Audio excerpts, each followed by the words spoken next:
Welcome to another edition of Vigorously with me, Val Hands, where we love chatting music and a bunch of things, but music mainly in this episode. Hard rocker Nesdam is in the building, but he's also known Yes. as Patrick. Hi, welcome. I'm so thrilled that you're here. Thank you so much. Yeah, thank you for having me on. I know we were just talking a little bit ago, like there's something going around, there's some sort of like illness, juju going around that I'm getting over. You're like, what is going on? Everybody I know is sick too. Yeah, We're it's muddling definitely through. a thing. And when also you have snow in places that there's not supposed to be snow ever. And Yeah, I feel like that's yeah. part of the problem as well. Oh God, there's I, I so much chaos. I'm in the deep south, and there was like 3 inches the other day, and I was just like, this is so weird. Like, How yeah. how deep is deep? We're at. Well, I'm in the Houston area, so I mean, Yeah, like, that counts. yeah, that's pretty deep south. Yeah. That counts. I'm For somewhat snow familiar at with least. Houston. For snow at least. Yeah. Yeah, my brother did live there for a few years, and he was always more concerned with the flooding. Y'all deal with a lot of like the flooding and the aftermath of like hurricanes and things like that. Snow is not on the Yes. list, Yeah, it's so like that's new. there's Tornado Alley, and then like when you live off the Gulf, it's like Hurricane Alley. Ugh. Lately, like at least in my lifetime. Yeah, definitely. So I got introduced to you really just from kind of clicking around on the internet, found out you're part of Head's new label, Crossover Records. You've been working with Yes. him for a minute. So take me back to that moment when an icon says, I want to work with you. Woo! Yeah, that was what a day. So for me, it was such a roller coaster day. Um, I'm dealing with like a family member that's in the hospital, my father at the time, and then Oh, all of a sudden, and I'm getting ready to press this record out, not knowing who's listening to it really behind closed doors, and so it was like a really joyous thing. At the beginning, I didn't believe it mm. because when I was Who's on told my about phone? it. Yeah, when I was All right, told who's about it this? initially, it came from a tour friend, and also kind of like a guy that became a friend over the years from touring. His name was Mhm. Matt Baird, and so I was like, oh, this would be great if he was getting me, but also I feel like he's not the type of dude to do that. And he wasn't. He was really serious about it. So it was kind of a roller coaster of emotions personally in my life. It was the greatest thing and the worst thing at the times happening for you. Mm. And you were like, what do I do here? Yeah. You know? And, but no, it was, ultimately looking back, besides all the other stuff that was going on, a dream come true like you couldn't believe. I had briefly met the guy at a show in Oklahoma, Mm. and I guess he watched us, and I didn't even know if he did. And then, but I remember just like seeing him there and flashing back to Freak on a Leash or Got the Life, all those songs, when I was, I think, like 10 or 11 years old, maybe, that came out, that impacted my life personally. Mhm. And so you're like standing in arm's reach from a person that was like a huge figure with, and I'm a Woodstock buff, like just for history of rock.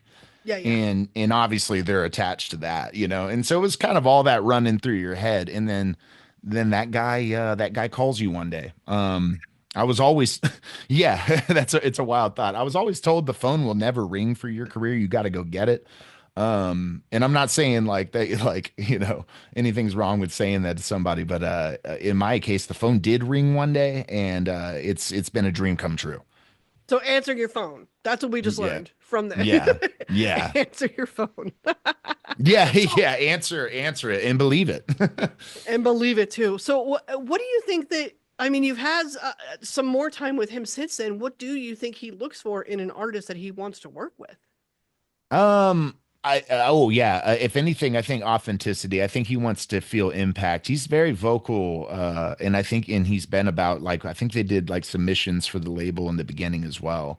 But he's very vocal. Like, he doesn't want to work with anybody that he doesn't believe in. He's like, I've been doing this for a while. I'm at a certain age, and that kind of like was reinstilled in us even more to kind of take this even more seriously. Upon him You know, there's one thing a guy like that calls you, and then it's like, okay, now you still have to put in the work. It's not over, you know? Yeah, Yeah. now he's the You know. boss, and now you have to please him. And Oh yeah, you know, and it's not like you can take it like intimidating, and it kind of is frightening at times. But you always have to remind yourself that like no matter what you do, no matter like the art that you're submitting to him, you know, hmm it's this guy that's done it all, and yeah. and when he gives you a critique on it, and like some stuff he hasn't liked, and stuff he loves, but when he gives you a critique on it, like you have to and you should you know take it and learn from it. I can't Um, imagine that he's somebody that would deliver that news in a poor way either. I would oh imagine he's no. somebody who's very careful about his words Oh because he no, gets it as an artist himself. he's become a friend, if anything, throughout this too. And so a very personal relationship. He's really cool. And but yeah, he delivers it in a great way. He's very cool, diplomatic about it, but also like when somebody's like, "Hey, I'm saying this because I believe in you," that means everything. hmm Yeah, makes it make sense. So I Yeah. know a little bit about your origin story too. Some we're talking about coaching. You're used to that as a football guy back Oh in the my day, gosh, if I'm not yes. mistaken. Okay. Yes. Yeah. So what tell me the rest of the origin story. I know drumming is involved, football's involved, and then somehow we turn into I want to front my own band. Oh my gosh, So yeah. so So where are the gaps in between? I guess it comes from a basis of just competitive nature with me. But yeah, throughout, I think like my early days in junior high and high school, I was just love sports. I was the type of kid that was like in all of them. Like so, if it was basketball season, you'd see me there. Football season, you'd see me there. Even track, like to get it in. Oh, yeah. And so I was just really involved in that. And then music comes around, you know, when you're at that age, and it kind of just takes over your life. Especially like when you feel you have a calling to it, like me. And it absolutely did. And obviously, it became a distraction to those other things, like those sports. And I tried to keep up and try to be like, I can do it all, you know? And I'd like to think I did until I just was like, no, I just really want to do music now. So it really started, and it's funny because we were talking about this off air. It really started with Hurricane Katrina. Mm. So in my life at this time before Hurricane Katrina, I'm here in Houston. hmm It's like 2004, 2005-ish. Yep. And I think I'm like a freshman in high school or something like that. Anyway, it was We're like the a same big, age. Now that I'm yeah, there hearing you your go. I'm timelines, like, I'm like, okay. not Yeah. to date us or anything, you know, in our age, but Right. like, yeah. So it took me from this Texas football player who that was my life to now I moved to Colorado because Hurricane Katrina came in and it gave my dad like a job opportunity and he took Oh, it. And so now in the middle of high school, you're relocated to what became four different high schools. okay.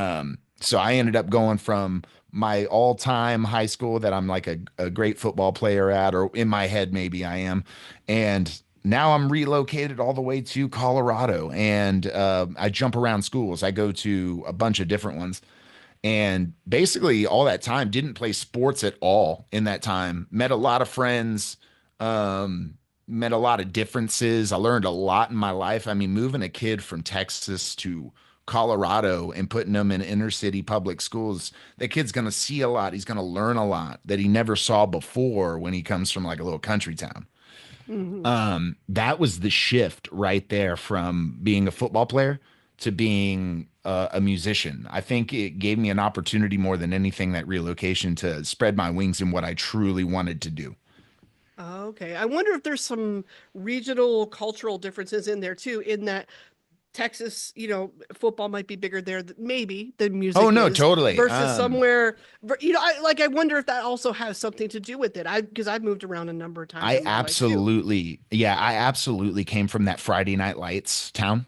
You know, Yeah. like where the big old hmm stadium here is in town, and yeah, and then all of a sudden moved to like places where I didn't even have time to play sports because I moved around so much.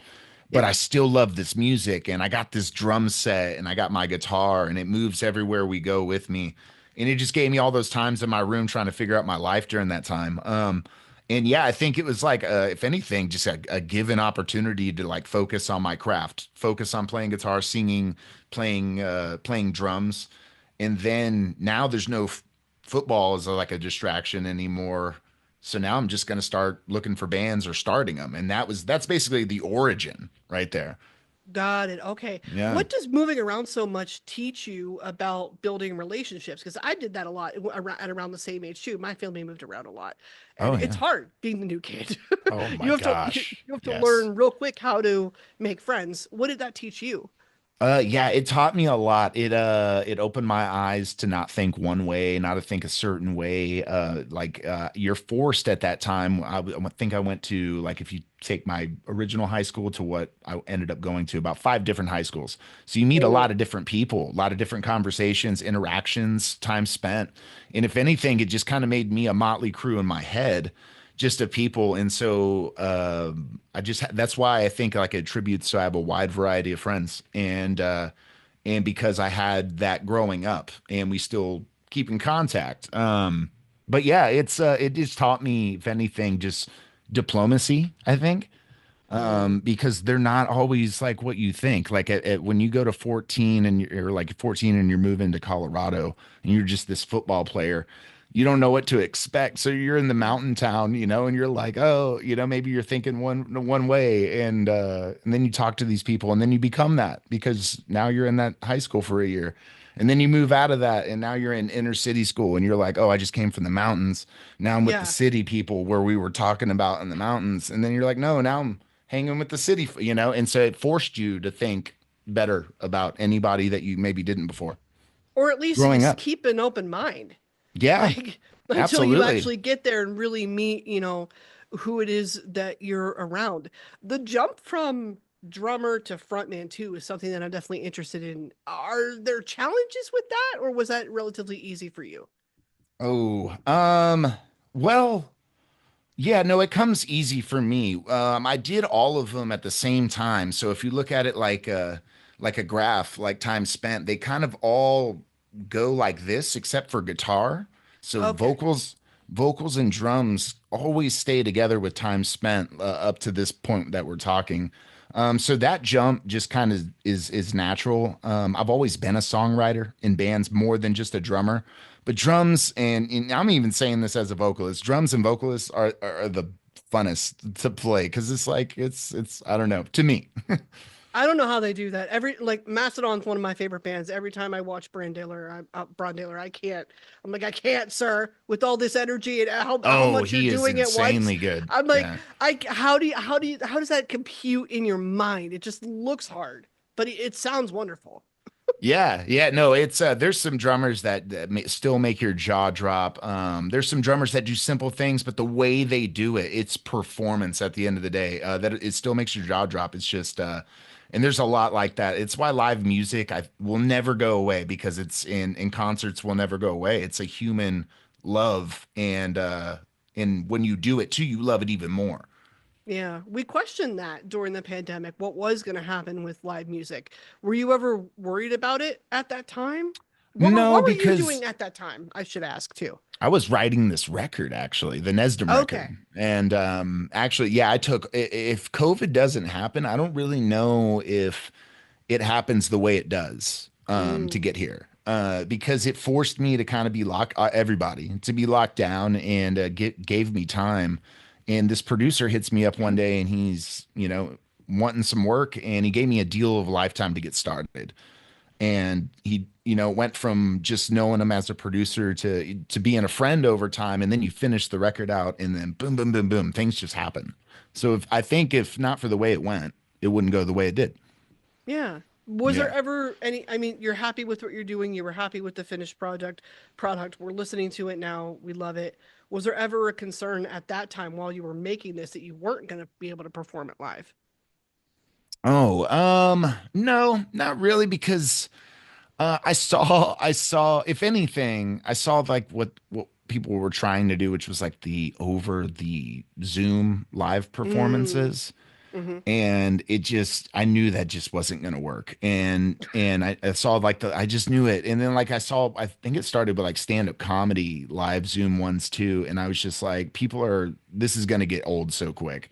So as a performing arts person or anything like that, I just felt people weren't gonna allow this to stay, because there's nothing better than hearing that kick drum in your chest live, or hearing that, hearing that live sound, or seeing those lights.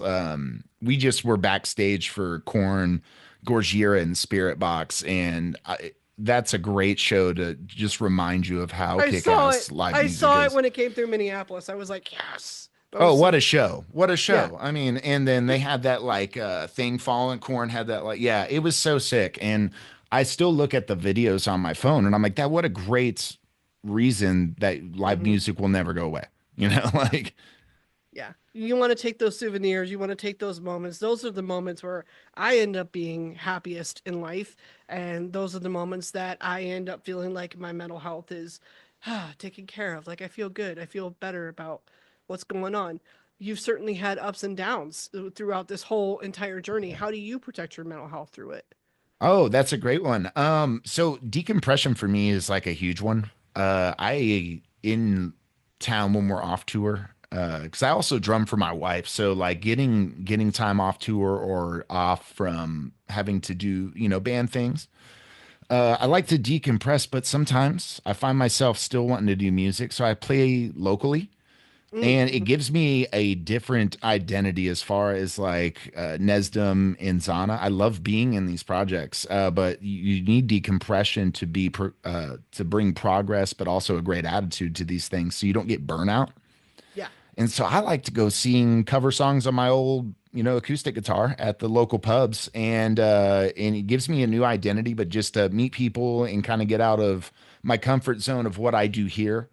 And then it always gives me like a fresh mindset when I come back to these projects. And Hmm.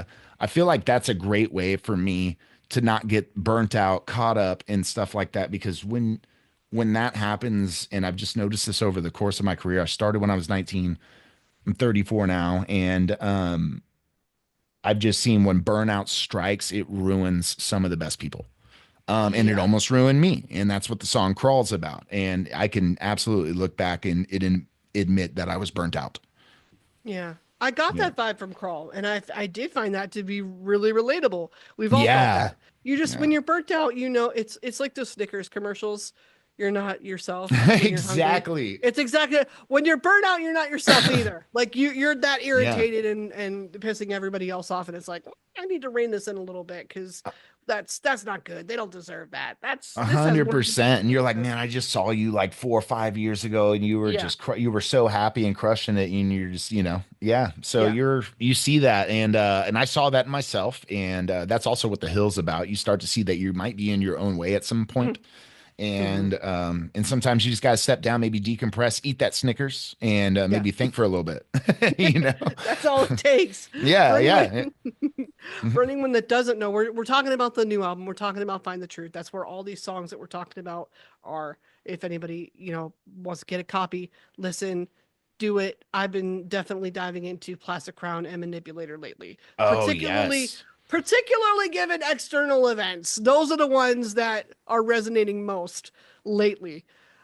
So if you're trying to give somebody, a good idea of when they dive into this album, where should they start? What song do you think gives them a solid foundation of Yeah. what to So, expect? no, totally. I originally tried to put this record together to where if you took or you read the lyrics back front to back, it would maybe read like a book or maybe a man's story chapter wise. Sonically, it goes just like it's listed on the album. I want people to start with Sad Soul, which is the very first track right when you pop it in.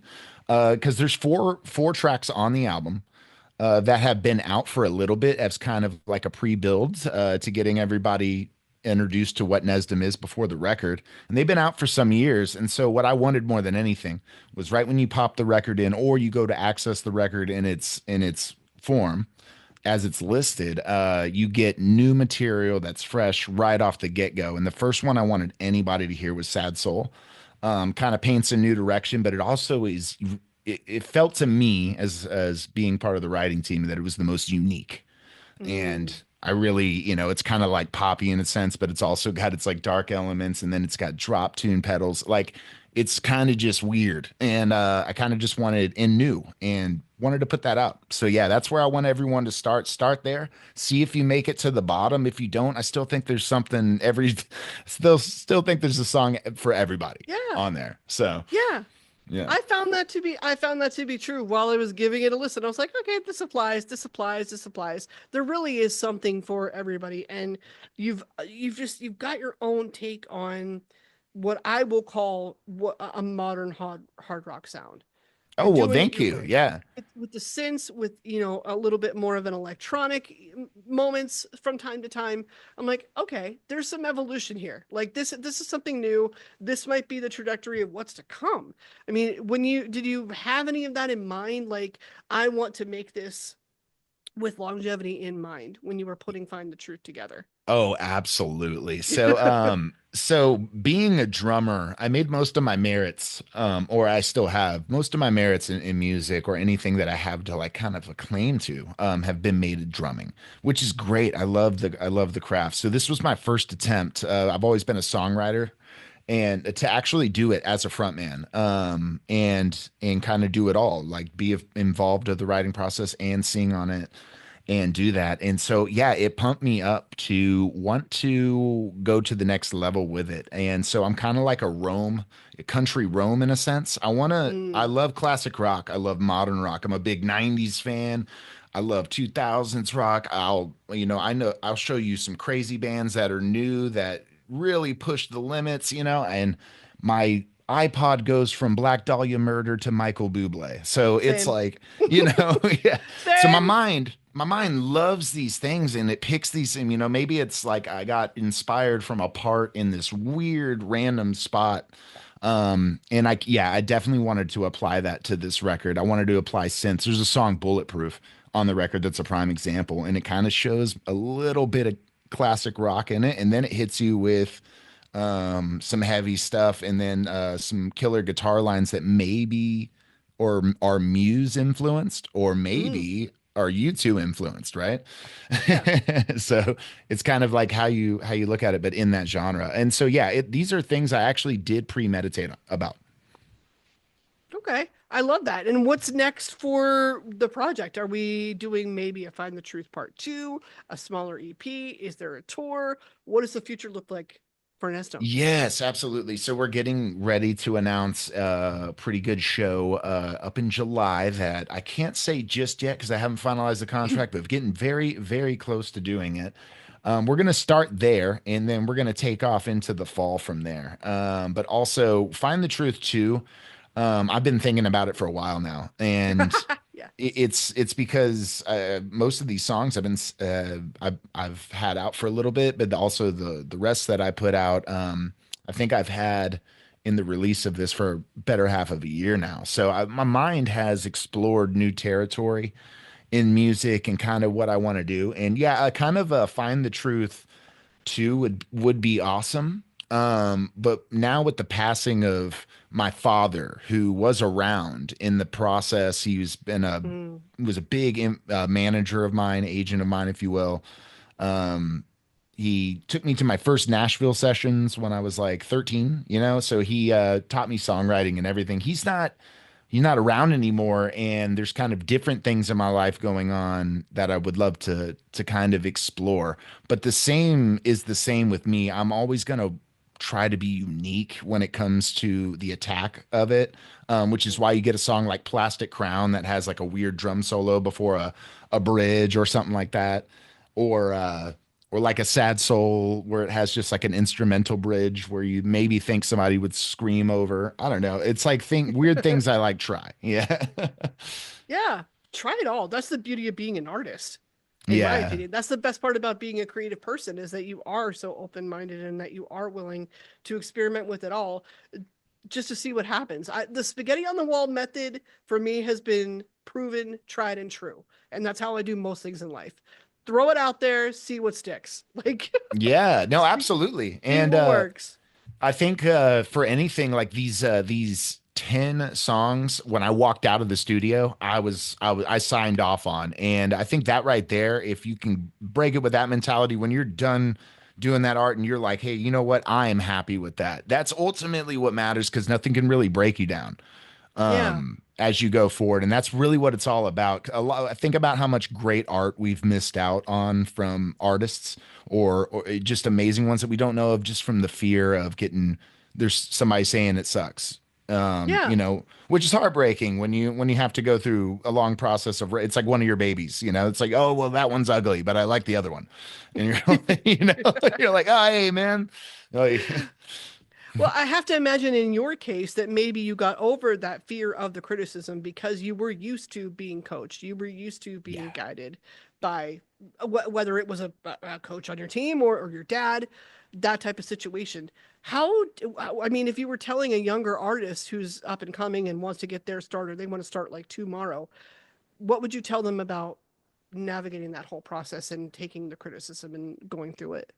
Yeah, I don't know if this would be detrimental or great to them, but I think in my case, what has proven true for me, especially on this Nesdam record, is I never would have thought this would have happened if I didn't follow my heart when it came to the music. So when it came to working with this team that I worked with, I trusted the other two people that I wrote every song with, and and then really surrendered to like either ideas that maybe they thought were better than mine, and basically just being collaborative. If you have a team like going through to it, but basically more than anything, staying true to what you want to do, and that's what I did with this record. I was like, I have written records in the past that were so coached. They had a you could almost have like a just like instructions on a list before you went Mm, to the studio.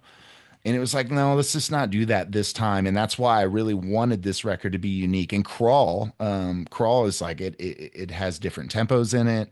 It switches, time signatures. And so I want, and that was the first song we wrote. And that's kind of what we foundationally did this project on. And I never want to kind of break that because I feel like if you're just blending in, you'll fade away just as fast. okay. So we would tell anybody just to stay just as authentic no matter what. Period. 100. Yeah. That's the way to navigate. Like, okay, I see your criticism and I will marinate on it, but I may or may not do something with it. But at the very least, I can accept it and get Yeah, comfortable with absolutely. accepting Because it. most criticism is like, well, it doesn't sound, especially in music, and I'm not saying in life, I'm like, Yeah. but in music, it really comes down like, well, it doesn't sound like it should. And you're like, well, that right there, if that's like the art or the response that's given to you, well, then that's just killing your art. It doesn't, well, you don't know what it Yeah. is because you're not letting me breathe, And it's Yeah. like, And then yeah. you start to literally ask yourself, well, what should this sound like? And maybe that is where you find the truth, pun intended. Is that Hey, kind of yeah, how the process yeah. is that what the process was like for you? Just sitting down and asking yourself, what is my truth? And now we have the album as the product of that. Yeah, no, absolutely. I mean, I think anybody's like quest in trying to just find the truth because we all are. There's so many different religions and there's so many different denominations of those religions, and so no one Mm, can really agree. No one's really got it figured out. And so like, but when people really find their happiness or the truth, like it's find it because when yeah. you do, maybe you'll like resonate with what I'm saying because I've evaded death, I've evaded my own type of situations, and I'm that's what I'm singing about, and I'm happy to this day, and I can look back at those and say I'm thankful to be here. And so what I think about is I found mine, and I had to sing about it. Here's the chapters that got me to that point. Mm, Starting with Sad Soul all the way to One Block Away. Here's the things I've learned, and man, yeah. we should just put this album in therapy sessions for like mental Well, health organizations. Just here's your step to step guide on how to work through what it is you're going through right now. so yeah, absolutely. It served as my therapy. Writing this whole record did, so imagine writing something that you never anticipated to do what it's done. It was never supposed to get here. I just wanted to put it out to Facebook at the time. My friends, I just got out of a band breakup and a bad label deal, so it was almost like the last thing I want to do is get remarried. Yeah. And and go back to that. And so I made this record that was therapy, and it just talks about all of that, and then it gets picked up and I'm back in it, but in a way more better relationship, in a way better way, like it should have been. Yeah. A lot of people would get bitter going through that experience and just say, I'm never dealing with this again. That was way too much. I can't. You Yeah. didn't. Yeah. What was it that maybe didn't sour things for you? Was it the love of music? Was it I want to try this again? I don't think I did it right the way I wanted to the first time. What was it? Yeah, I hate walking away from things. I hate not completing things. I didn't feel complete, and also I was reminded every time I tried to walk away and do the thing I hated the most, which was just give up, or I was often reminded how much I loved it. I would be given an opportunity to go play music, maybe sit in with another band, get an opportunity to go to the studio and drum for another band, or sit in and watch them write, and I would just remember how much I loved it. And Mm, it ultimately was like, hey, if I can just do that and find a better relationship with it, that is what I'm here for. This is what I want to do. It's yeah. since I was that kid that we were talking about in the beginning that was relocated to all these different high schools. That's been the mission. And I just kept trying to walk away from it and not surrender to it. And then when I actually did and wrote a record about it, it's like, okay, it's pulled me back in the best way. And now with two projects as a drummer and a vocalist, drumming for my Yeah. wife, and then here's Nesdam. So it's like, oh wow, I found a way to do it, to be back. And so I'm just trying to be a good steward with it now. Yeah. It's when things come at you as often as they do, and maybe it comes with age too, you just start to accept that it's inevitable. So you're like, look, if change is gonna be continual here, then I have to do what's right for me in the midst of all that if I'm gonna survive, literally and figuratively. Like Yes. I have to do what I have to adapt. And I love that Find the Truth, I think, speaks to that a little bit as well. Particularly with like Plastic Crown and Manipulator. It's like, let me recognize this and let me see this for what it is and then move on. Let me Oh get it yeah. out. Let me see this for what it is and then okay. I Oh, can and get angry that's about it and that's then move on. exactly my mission with those two songs specifically, was to just get out my aggressive thoughts with it, make the songs aggressive, make people feel it, and what I love about those two songs is you can see a guy that's conflicted. He's like, oh man, you were cool with me, but then you weren't, and then you were cool with me, and it's got me singing and it's got me screaming, and Yeah. you can just feel the struggle. And but that was what I want. I was like, leave it all on the field type thing, and that comes from the football background. Yeah, so much to dive into here, and it's really a good album. It's out now. Find the Truth. We can't wait for for it to blow up and for what's to come after. Thank you so much. Oh yeah, no, absolutely. Thank you.